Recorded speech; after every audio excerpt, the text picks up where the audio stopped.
Mizoram Chief Minister Zoramthanga eluded confidence that his party Mizo National Front would retain power in the next assembly polls and has 10 safe seats where the opposition's strength is negligible.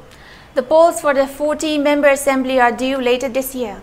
As of now, we have 10 safe seats out of 40 assembly constituencies.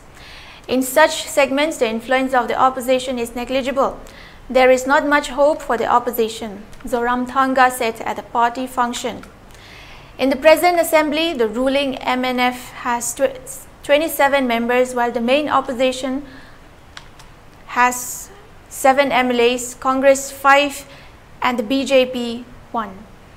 K. Baichua resigned as a minister in December last year and was later expelled from the MNF.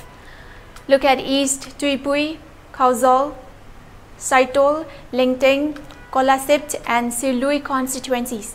They, the opposition parties, have little chance of winning these seats.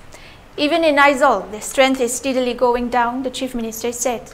Hitting out at the main opposition, Zoram People's Movement, the MNF chief said they have no proper policy.